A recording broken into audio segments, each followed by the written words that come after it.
In 1936, author Virginia Woolf was approached with two requests: to donate 1 guinea, which is a British pound, to help rebuild a women's college, and to donate 1 guinea to support an organization that helped women enter the professions. Her response? No guinea of earned money should go to rebuilding the college on the old plan. Therefore, this guinea should be earmarked rags, petrol, matches, and this note should be attached to it. Take this guinea, and with it burn the college to the ground. Set fire to the old hypocrisies, and let the daughters of educated men dance round the fire, and heap armful upon armful of dead leaves upon the flames. And let their mothers lean from the upper windows and cry, let it blaze, for we have done with this education. Woolf was addressing a structure which hadn't changed for hundreds of years, the university. Built in the days when white landowning men filled the universities and women stayed home and filled the role of caregiver, the university has changed relatively little since its beginnings. We agree with Virginia Woolf. This model has not kept up with societal changes. Today, all kinds of women can choose to pursue academia and a career. They can choose to raise a family, and most importantly, they can choose to do both. Providing resources for all kinds of women in academia helps to adapt the old school to the new. It is no longer a place for only young, privileged men to pursue degrees. Our focused demographic for this project will be women, especially first-generation college students and women of color. We are addressing the many ways in which women are underrepresented in and underserved by the academy. The research we conducted shows that fewer women pursue advanced degrees than men. Women are underrepresented in the hard sciences. Women of color are especially shortchanged by academia. And men are twice as likely to be granted full-time employment as women. And when women do achieve advanced degrees and get good jobs, they are paid on average 30% less. So why is tenure or full-time employment as a professor relevant? Well, where do we begin? First, when women are not granted full-time positions in the academy, they lose the chance to conduct groundbreaking research. They are not regarded as experts in their fields, and they do not have the employment stability of their male counterparts. Women not receiving full-time tenure also means they are paid significantly less.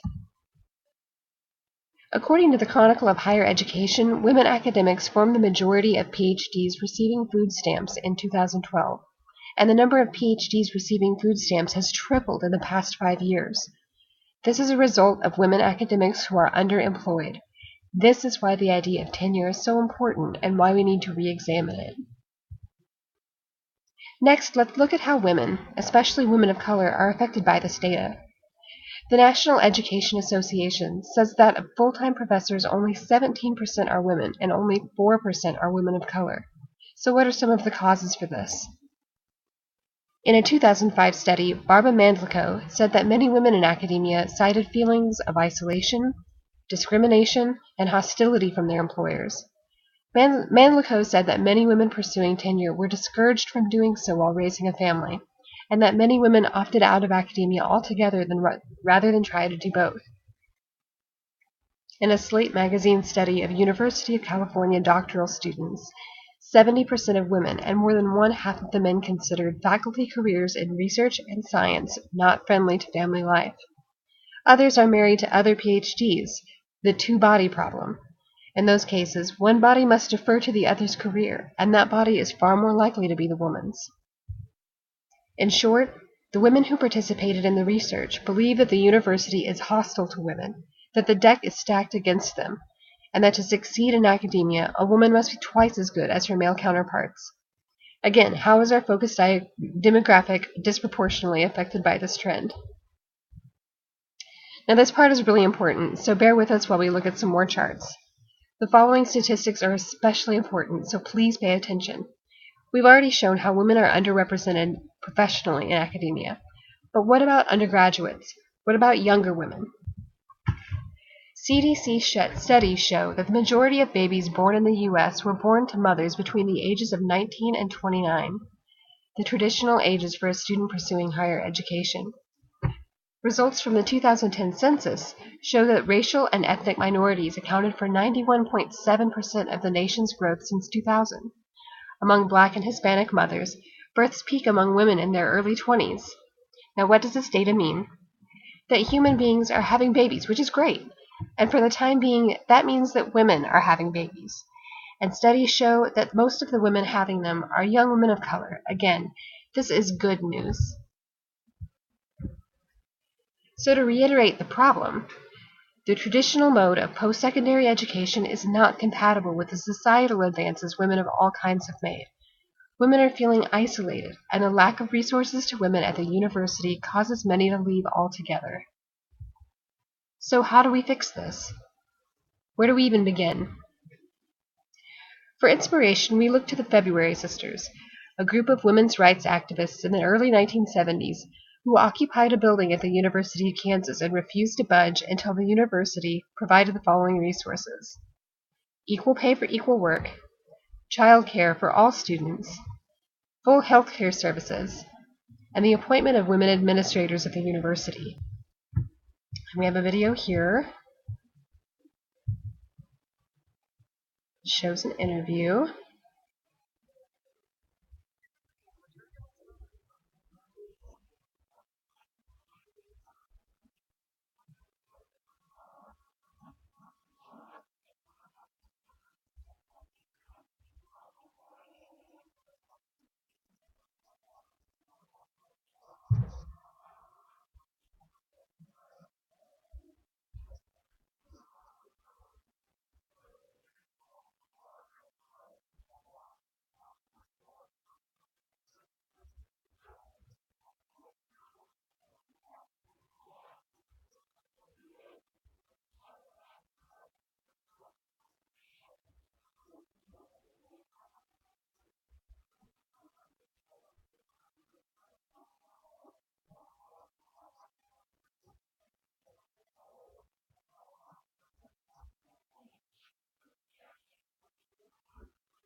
The February Sisters were successful. The university granted each of their demands, and this is our inspiration for the solution we propose.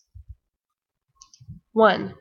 We hope to establish a nationwide women's academic union which will A. Advocate against discrimination of women of color and lesbian, bisexual, and trans women. B. Form outreach programs that get high school girls and girls preparing for college interested in STEM fields. C. Demand equitable pay and employment opportunities for women in academia. Second, we will establish a comprehensive women's resource center on each campus. This will provide the following: A women's health clinic which provides family planning, individual and couples counseling free of charge to all students. B. Child care services which give priority to students and whose fees operate on a sliding scale. And C.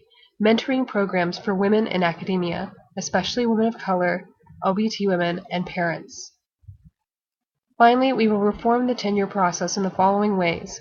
A. Allow for part-time tenure to accommodate professionals in caregiving situations. B. A formal policy which would invite part-time professors to apply for full-time tenured positions as they become available. And C.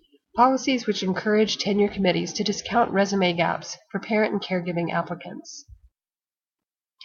We believe that this solution will begin to address the problems with the traditional university which we have identified in this presentation.